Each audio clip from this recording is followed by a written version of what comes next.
February, the world is shocked by another American airship disaster, with the crash of the United States Navy's Makon.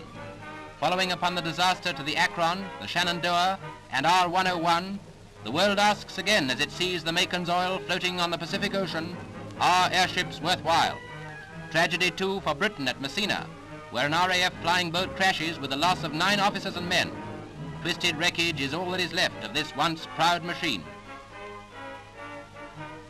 In March, a boy of 9 at school in Switzerland becomes King of Siam when young Ananda Mahidol's uncle abdicates. The uncrowned king of the world of speed does it again when Sir Malcolm Campbell puts the land speed record at Daytona Beach up to 276.816 miles per hour, a record which he himself breaks later in the year.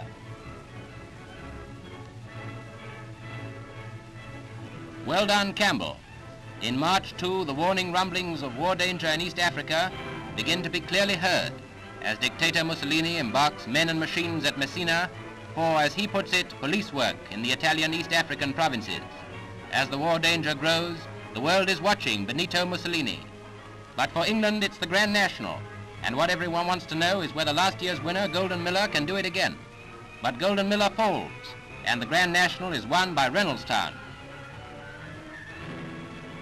April and the boat race. Cambridge are out to continue their unprecedented run of 11 successive victories, and 1935 sees them once again succeed, finishing 4.5 lengths ahead. The centre of sporting interest then moves to Wembley, with Sheffield Wednesday and West Bromwich Albion in the Cup final.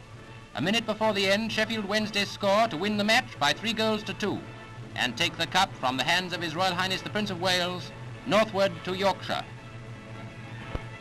May brings the climax to the whole year with the silver jubilee of Their Majesties King George and Queen Mary of England. It's the sight of a generation as Their Majesties drive in state from Buckingham Palace through cheering London to St. Paul's Cathedral.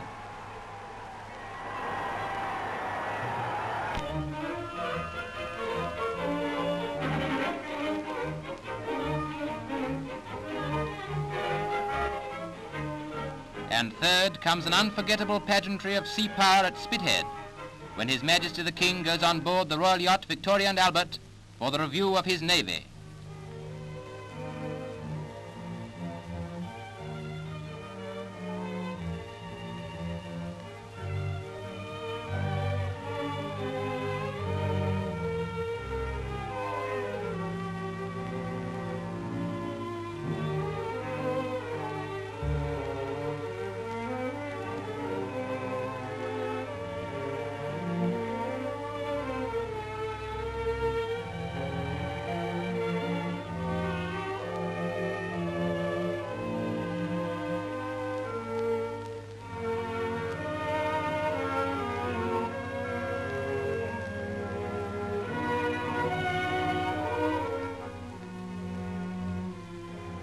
August sees the final test match at the Oval between England and South Africa.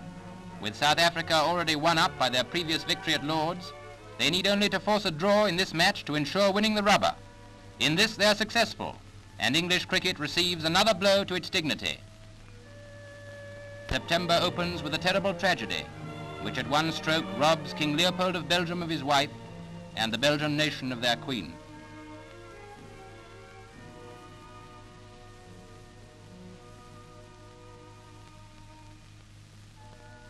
Trying to avoid the tragedy of war, Francis Monsieur Laval and other statesmen meet at Geneva to discuss with Baron Aloisi of Italy proposals for easing the Abyssinian situation.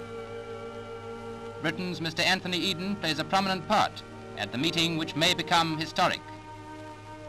Less important perhaps, but more spectacular, is the great Whopping wharf fire, which keeps London's fire brigade busy for days and proves to be the greatest blaze for years.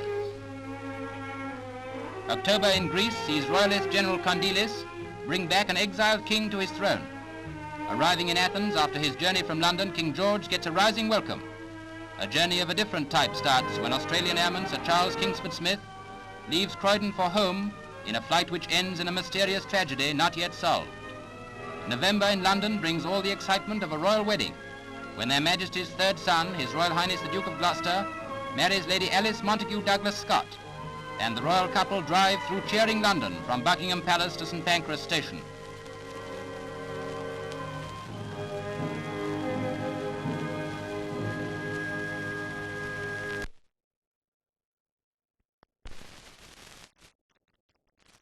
and 19